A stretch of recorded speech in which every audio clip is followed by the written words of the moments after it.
Thank you, Banya Shifu. I have the data. I'll get it archived now and push the higher-ups to finish the review process tonight. Sounds good. I'll take my leave then.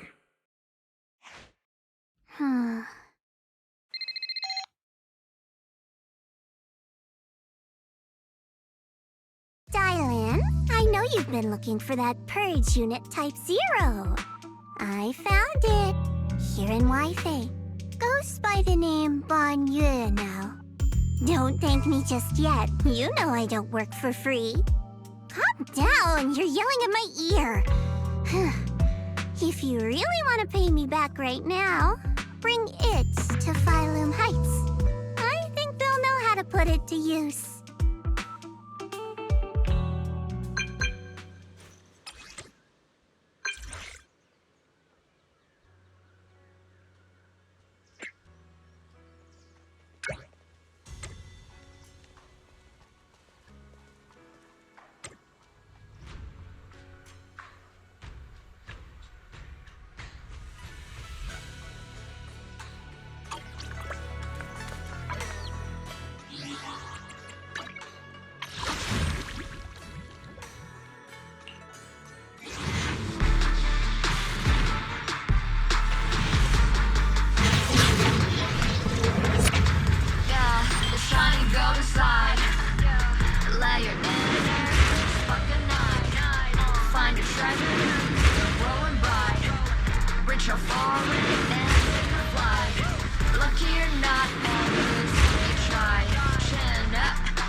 Belle. Belle!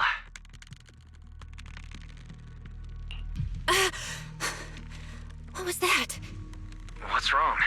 We've barely set foot in the hollow and you're zoning out already. Rough night last night?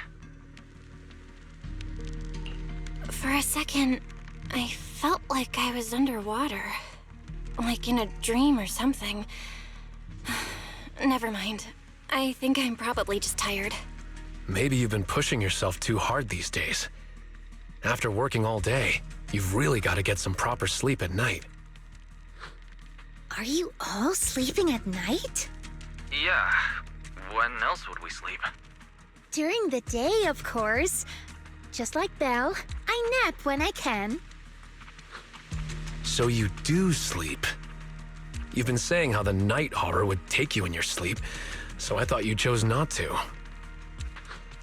You have to sleep. And dreams are important. Granny says dreams are where you talk to those who've passed away. I wasn't actually sleeping. I was just zoning out a bit. These past few days have been exhausting. Good thing Miss Zhao's helping us out. Let's finish up quickly and head to Fantasy Resort for a proper break. Fantasy Resort? I'm wide awake now. Let's go! All right, pull yourself together. Let's head to the safe house to find Itari.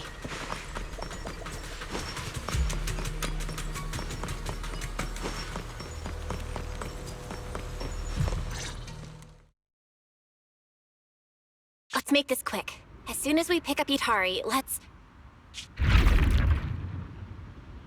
Huh?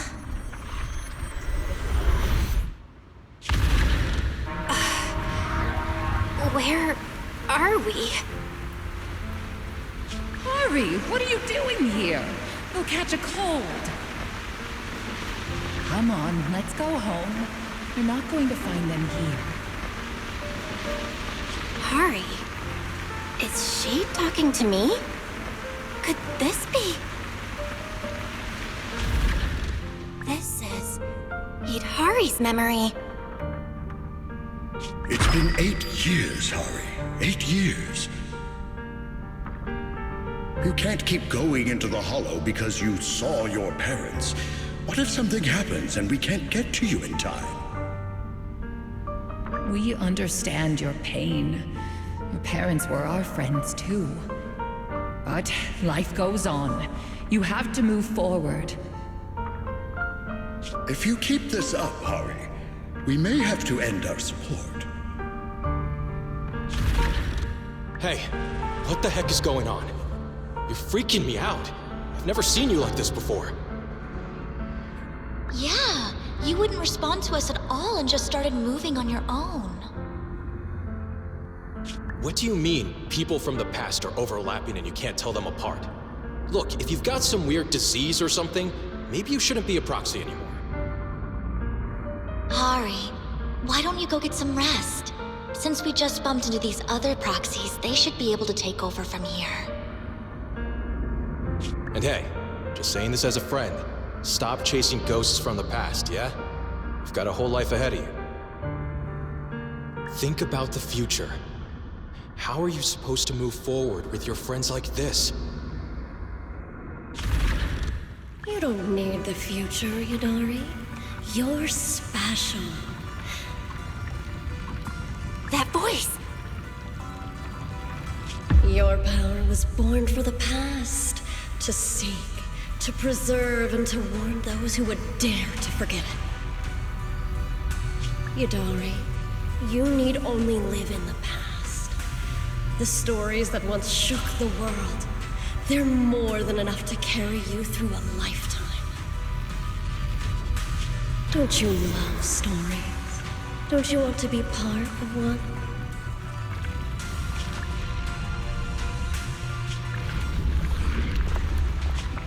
Sarah! What's wrong, Belle? Huh? No one's here. Where's Sarah? There's no one in the safe house, and I don't see Itari. The moment I opened the door, all these images flooded into my head. The harbor, Hollow Raiders, the auditorium of the town, and Sarah. It's like I was looking at Itari's past through her eyes. Detected unstable ether residue on the door handle. It's a strong match for the ether environment we observed around Itari at the auditorium. First contact triggered a significant reaction from the smart lenses in your eyes, Master. Your eyes seem to be connected to an unknown power. An unknown power in my eyes, huh? When did it all start? At the auditorium? When I brought Vivian back? Or even earlier? Belle, you're not about to, manifest one of those drowned ideals, are you? Huh? No way. It's probably just because I slept poorly last night. Belle's drowned ideal is probably just an older version of her, lounging on the couch watching horror movies.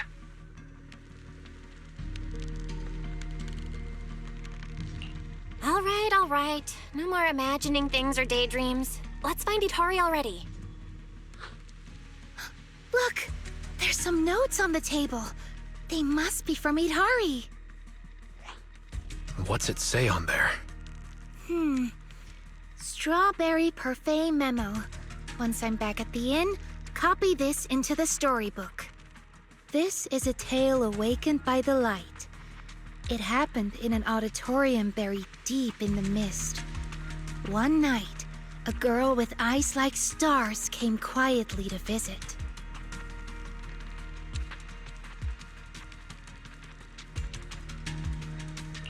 There's no need to read the whole thing.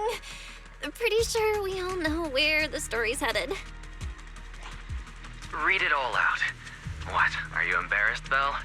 This is your first time as the protagonist in a story.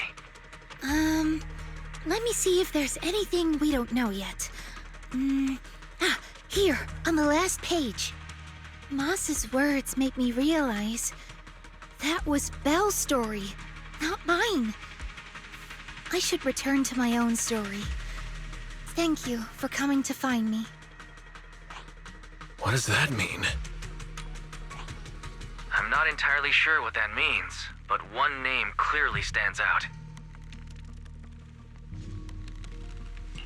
Yep, Moss again. Itari's probably gone back to the town. Let's go ask her in person.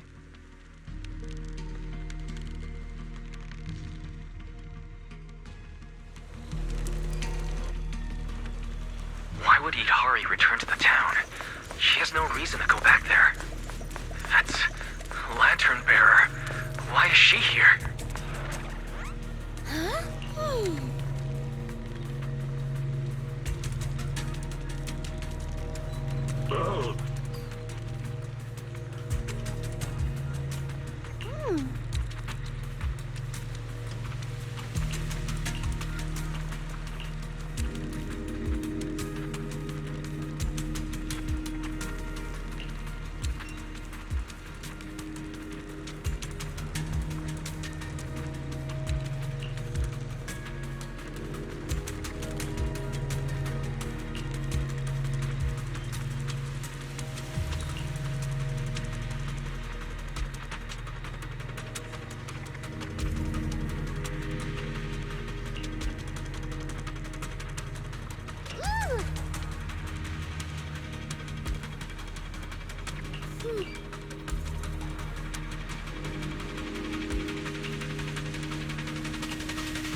Pal, what's he doing in front of the auditorium?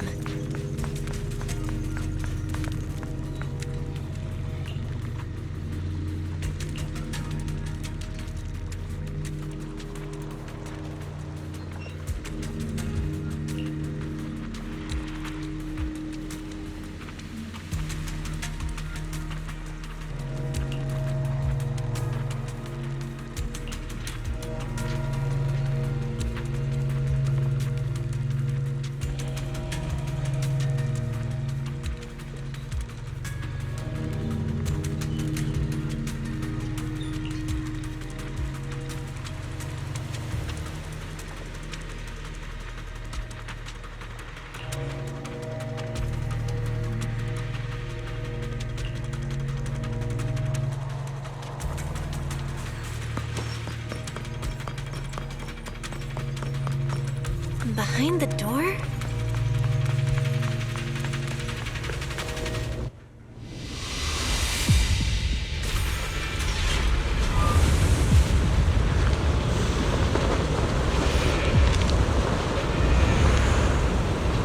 Hurry! That voice. Stay back. It's dangerous. Harry, what are you doing What the here? heck is going on? Catch a cold. Freaking you out. Never seen you like this before. Don't bother. Think about someone else. How are you supposed to move forward with your friends like You this? can't keep going into the hollow because you saw your parents. It's been 8 years, Harry. Can't keep waiting for them. Please, Harry. Mommy is begging you. Why are you pretending not to know Seen the me? past. You shouldn't scare your classmates like that. I always go with the flow. Believing that I could... Why don't you go get some rest? I'm cutting off your funding. Maybe you should have been approximate. At your pace. Goodbye, I've had enough! I want someone else! And in the end, I'll remain here. Voices are calling me. I can't abandon them. I should embrace my true desire. Don't listen to those voices!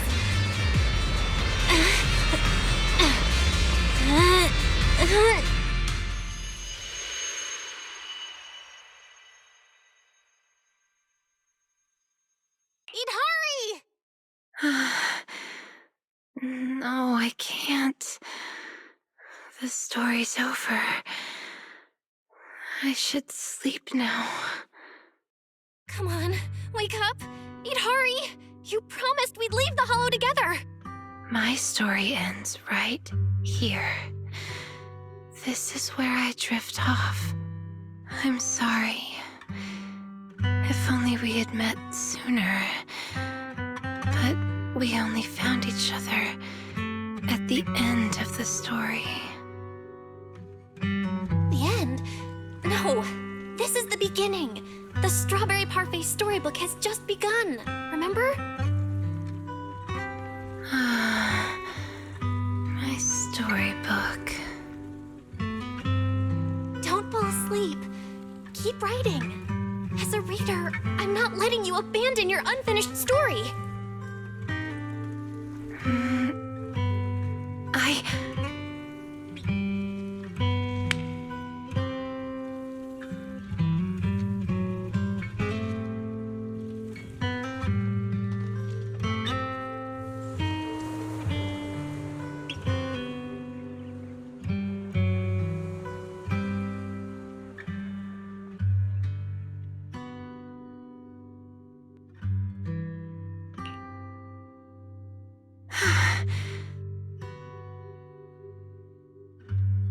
How do you feel? Any more awake? I think I had a nightmare about someone pressuring me to finish the next chapter.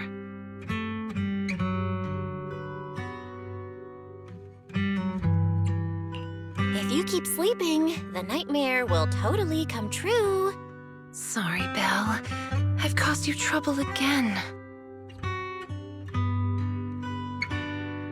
What happened, Hurry? You said you'd wait for me at the safe house.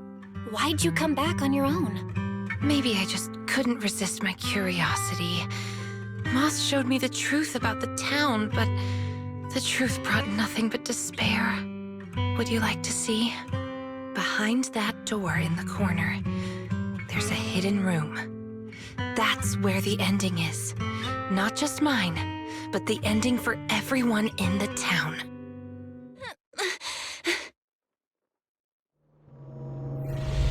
The hidden door is right here.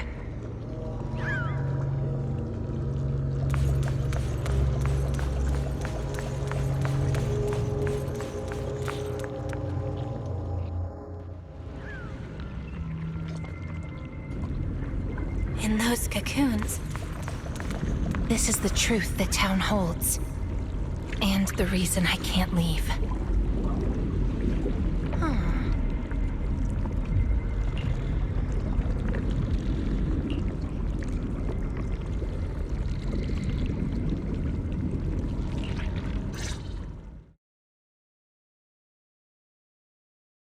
Overgrown weeds and desolate gravel were all it had to offer to its visitors. Fanatics, conspirators, and a prisoner who had yet to realize she would be trapped here for a long, long time. The fanatics manipulated the prisoner. Then they relied on her.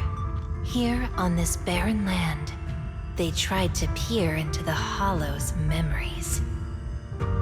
The remnants of etheric structures were gradually tracked down and pieced back together, until the town took shape.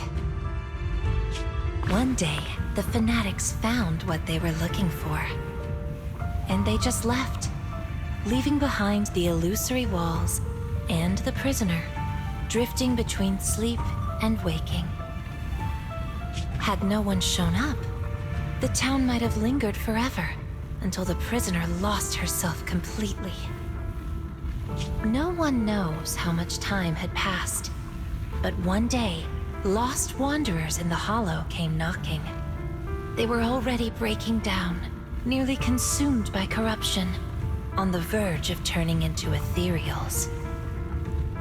The town took them in, wrapped them in cocoons, and sheltered them just before the moment of turning. Maybe it was the miasma. Maybe it was the town's will. Or maybe it was both.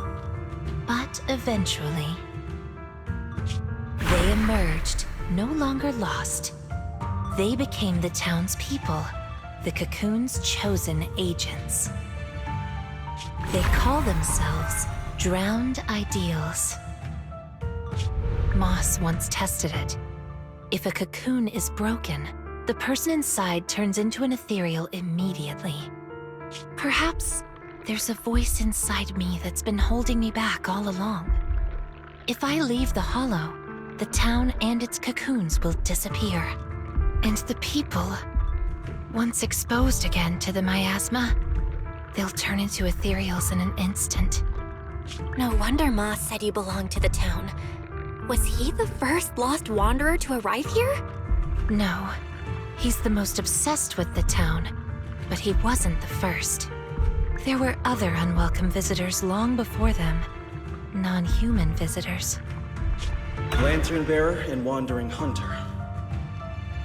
To the townsfolk, they were monsters to be both respected and feared, and the town could not turn them away. Welcome to the Cradle. It's you. Oh, you can actually see me here. That's wonderful. I thought I'd only be visible to you in a place like that safe house. Not many people come and go here. After a while, it becomes easy to recognize you.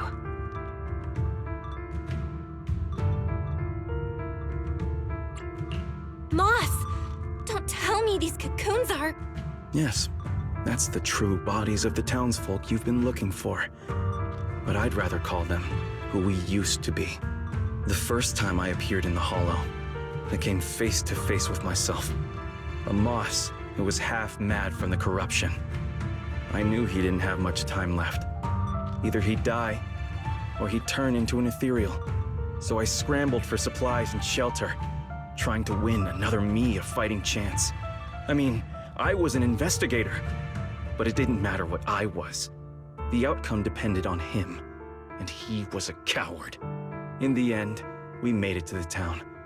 Just as he was about to turn into an ethereal, the surrounding miasma moved first, wrapping him up and forming a cocoon. I understood then. The town had stopped him from becoming an ethereal, and the town had chosen me. I owe you my thanks, Idari. The town's choice was your choice. The cocoons and the town are bound together.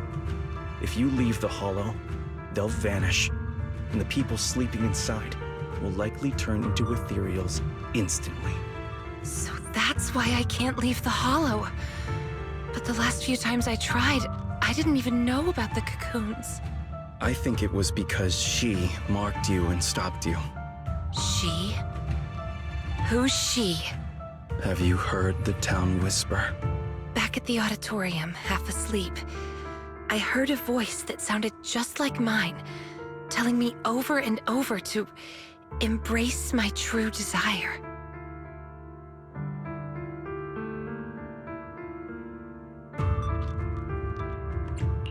Now that you mention it, I did hear a voice like yours when I first arrived in the town. That's her. She's the will of the town.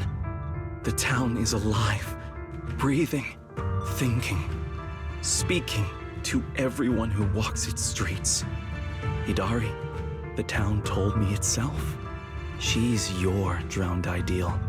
One day, you'll be fully cocooned too, becoming the town's heart, watching over every lost soul in the cradle, sheltering them, guiding them into their new lives. That's how it was meant to be. But because of Belle's interference, you've stopped wanting to dream. She gave you new dreams, didn't she? The new dreams made you want more than just watching other people's stories. I don't want to abandon the cocoons. And I don't want to break my promise to Belle. I hate the feeling of being left behind. That's why this time, I'm going to find an ending where I can hold on to both.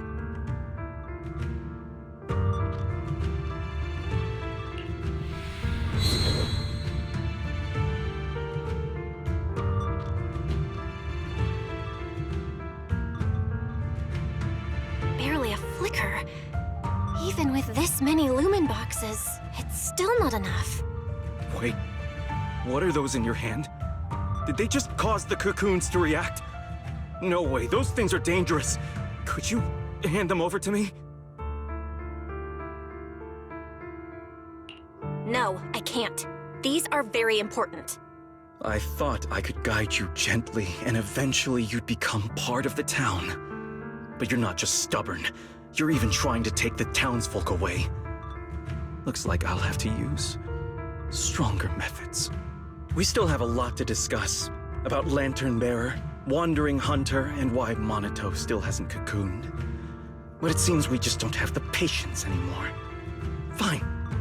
We'll talk after you've cocooned, when we're kin.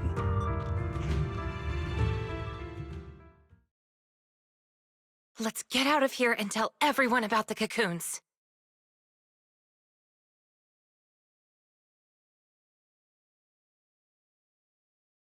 Oh, Hidari's here too! You guys okay? Moss came out of the auditorium yelling, and then the townsfolk suddenly swarmed us. We had to fall back here. What's going on? The townsfolk's actual bodies are down in that room. They're all wrapped in cocoons. Got it.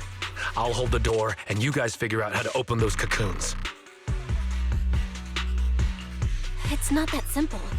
If we destroy the cocoons, the people inside will be corrupted and instantly turn into ethereals. What if we take the cocoons out of the hollow? I took a look.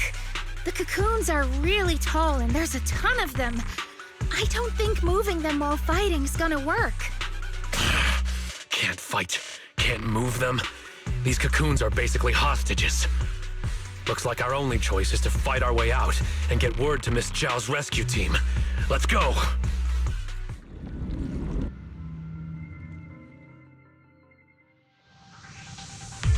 Let's get out of here and bring back the news about the cocoons. Quick, to the auditorium! Stop them! Get to safety if you can't fight!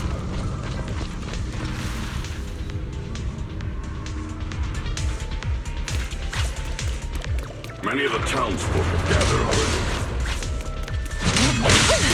Let's go! The longer we wait, the more of them there will be!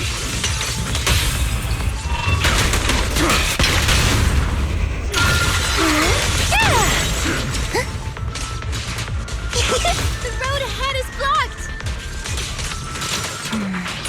Let's try another way. Can you tell us apart?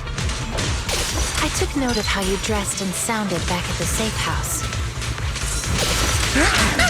As long as there aren't too many figures, I can recognize you. Though your faces still look blurred to me. That's good enough. It'll make it easier to fight together. That's right! Strawberries Parfait, Arazamamaru, get ready to unleash the combo move! That's not the kind of teamwork I meant.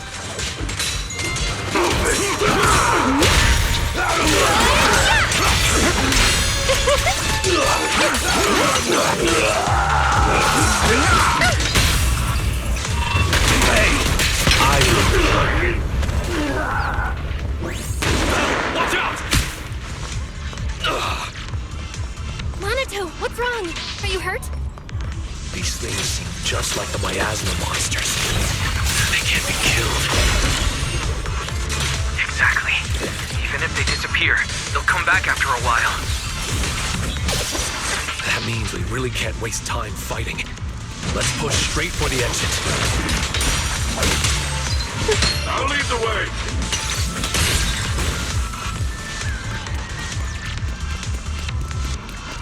These townsfolk suddenly attacked us. Must have been an order from Moss. It must have something to do with the cocoons. He was pretty calm before we discovered them. The cocoons are their hostages, and also their life. The town's exit is just a... It's Monato's drowned ideal.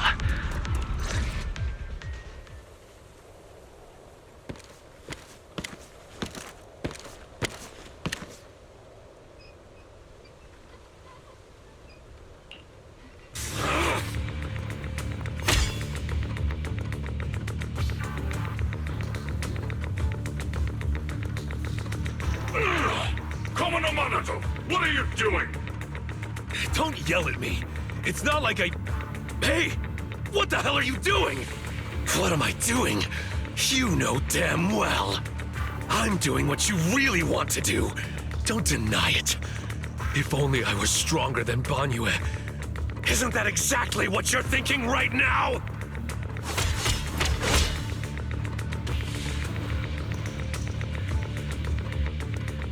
You... I'm the dream you can't reach, and I'll prove Komono Monato can! Stay out of this. Just watch. That's the difference between us. I can swing my sword for me, for Komono Monato, and you can't! Come on, Banyue. No one's here to interfere. Stop blocking! Fight me for real! I refuse. I vowed to fight only to save lives. I shall never swing blindly again. Then I'll hit you until you fight back! You'll see who should be running with their tail between their legs! That's enough!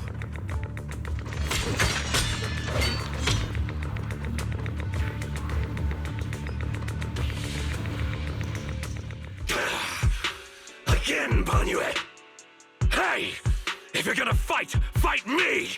Leave the others out of it! Fight you? I want a real rival who can stand on their own. Not someone who's injured like you are now.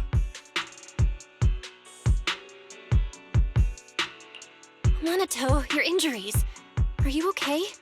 I'm fine. It's just a scratch. I'll say it for you. You tell everyone that. But can you really fool yourself? You're always covering the rear, always taking direct hits. How can we fight fair when you're never at full strength? One of you fights to protect his friends. The other swings for pride when attack even the innocent. Who is truly stronger? The answer is obvious. Friends? Komono Monato doesn't need any friends. Carrying something meaningless like that will only weigh your sword down. Enough. You just want a clean fight, right? So do I. Next time, just you and me. No one else.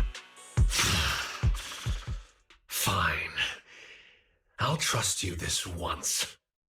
Show up next time without half a dozen injuries, and I'll show you just how strong you could have been.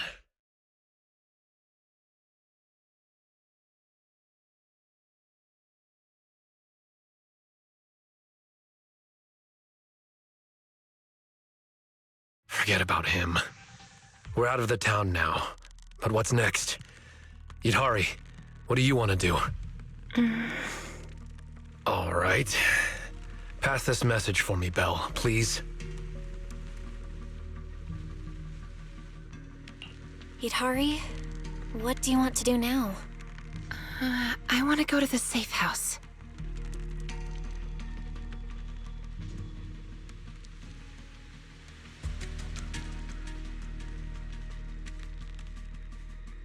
So that means, even if we find a way out, we can't really use it, can we?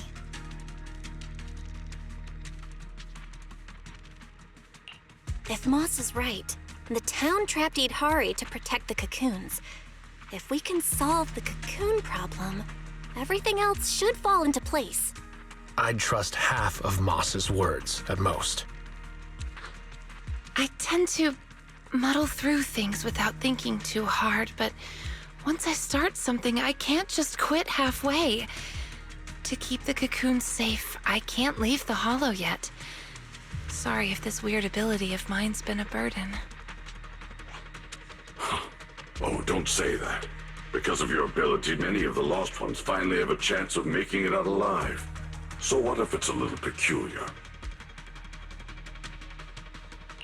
That said, protecting others means protecting yourself too. Don't just put your life on the line every time. Yeah, I agree. You hear that, Monato? Huh? Oh, it's really just a scratch, I swear. I'm curious. Yidhari, if you can't tell who's who in the hollow, how do you even fight? By sensing hostility. I don't ignore anyone who tries to attack me, illusions or not. Better to hit them all, just in case. Sometimes I do end up swinging my hammer at thin air, but most of the time I'm on target. And now that Belle's here, she can steer me toward the real enemies.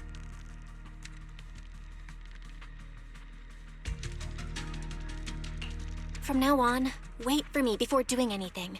And whatever you do, don't open the door for anyone. Oh, and here, hold on to this little drum. If an Knockwisp knocks, you can scare it off with this. Raise your hand if you have any questions. Knockwisp? What's that?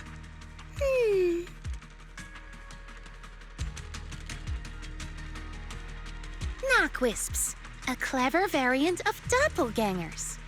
They come by the safe house at night, knocking and calling your name to open the door in a human voice. If you hear them calling, don't answer. Hit the drum instead.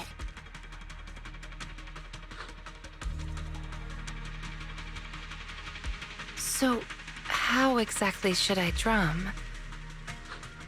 Match their knocks. They knock, you drum. 3 rounds of that, and they will run off. All right, Knockwisp Q&A session over.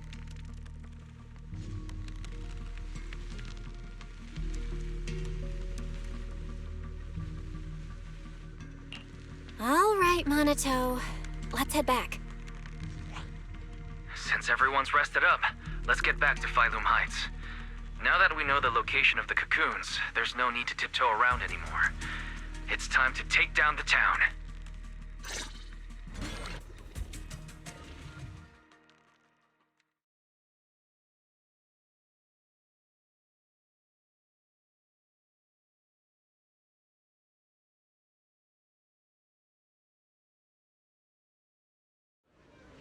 We're finally back.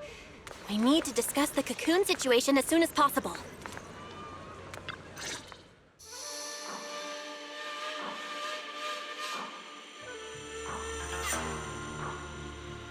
All right, we're up to speed now. The rescue team's already assembled. We can head out tomorrow. Your intel came just in time. It'll save us a lot of wasted effort. Now, about the plan. Plan A is to hit the town hard first, keeping all the drowned ideals from fighting back, and then send in a transport team to haul the cocoons out. The problem is that's easier said than done. You can't take down a drowned ideal for good with brute force. If you knock them down, they'll just respawn in no time. If we can't push into the cocoon room real fast, it'll turn into a war of attrition. And that's not in our favor. So you're implying there's a better plan B, right? Yes, you're right. And that brings me to my colleague here. Hey everyone! I'm Senior Zhao's coworker. You can just call me Dylan. And now, I'm here to give you the grand reveal of Plan B! She's, really cheerful. Are you sure you two are colleagues? Since you've never dealt with Krampus, it's normal to have a few stereotypes about tots. But trust me, every employee here is completely different in style, and that's thanks to our boss. Anyway, go on, Dylan. Alright, the key to Plan B is the cocoons. If we can dissolve them on the spot, we cut about 70% of the suppression and hauling time. What does dissolve on the spot mean? Check this out. Ta-da!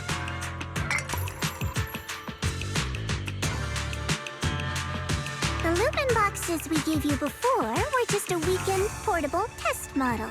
This one is the prototype, and its name is... Master Lumen! Master Lumen? Hey, Lucia finally perked up. That name is, kinda weird. Wait, isn't it called the high-frequency loom? Shh! Boss said the real name's classified! This is one of Krampus's secret weapons. Only a handful of people in all of Tops know it exists. Now we all do. Oh, hey, that's alright.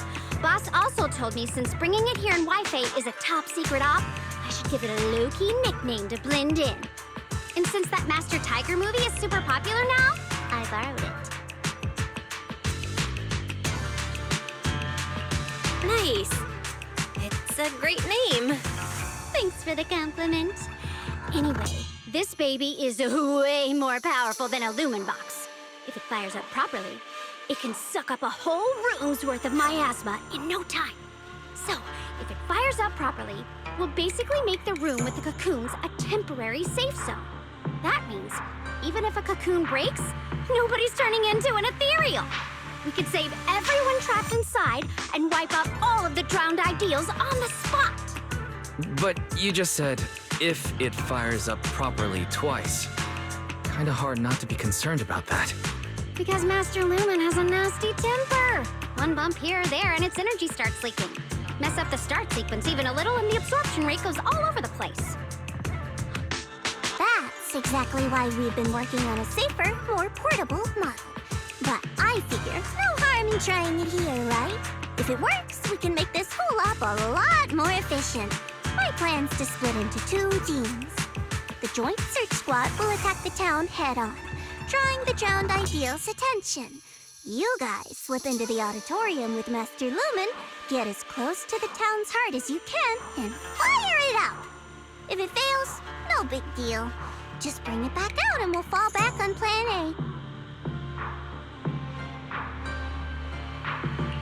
Sounds like it's worth a shot. If it works, we're set for good. Good. It's settled then. You guys go place the device, and we'll be on standby to support. We move at dawn. It's getting late. Let's have a quick word with everyone before resting. Get some good rest tonight, okay, Belle? Don't stay up. Tomorrow's gonna be busy. Are you sure your injury's fine? I'm fine. It's just a couple of scratches. I'll be all good after a good night's sleep. Don't let that drowned ideal talk you into worrying.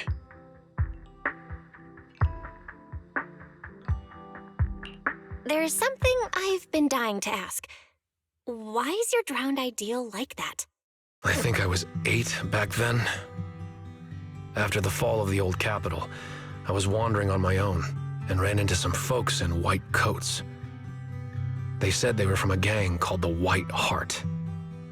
I thought it was pretty cool, so I tagged along. They dragged me into the hollows, telling me to crawl through old luxury store ruins to grab loot. I thought if I could squeeze through those cracks without crying, I'd eventually earn my spot in the gang. Then one day, the hollow's ether levels went berserk. It was too dangerous for anyone to get in. The boss called it quits, divvied up the loot, and kicked me to the curb. They never saw me as part of the gang. When they needed me, they called me, an 8-year-old, bro. When they finished using me, they dug up every excuse to call me dead weight. I fought back, tried to fight for my share. But those guys, grown men beating the crap out of a kid, they didn't hold back.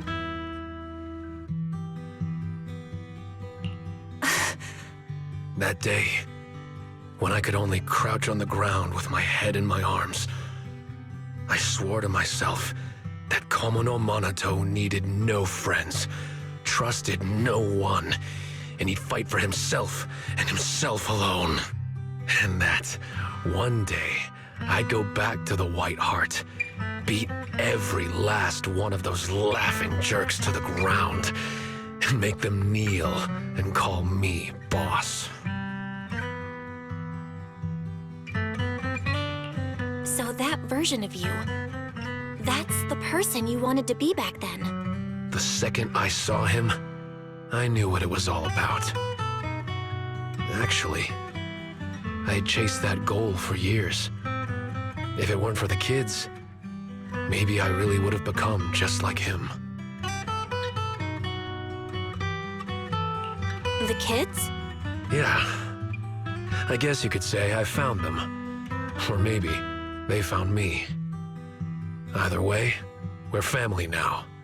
I've got a soft spot for being called brother. But the kids taught me there's a difference between asking something of you and treating you like family. Bro and brother can be really different. Belle, tomorrow, I want to go alone. Are you gonna face him alone and end things once and for all? Yeah.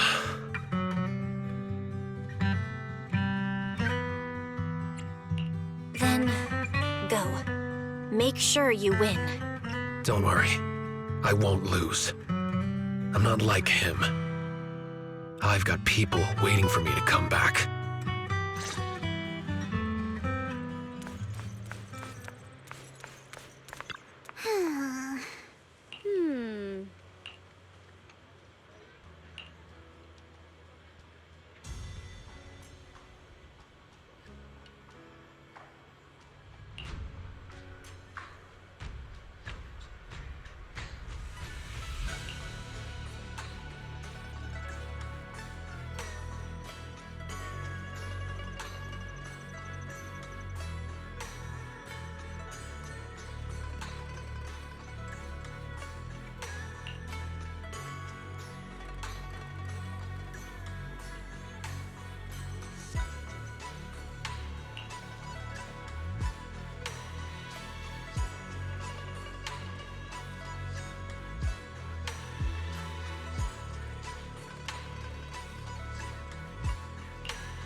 Huh?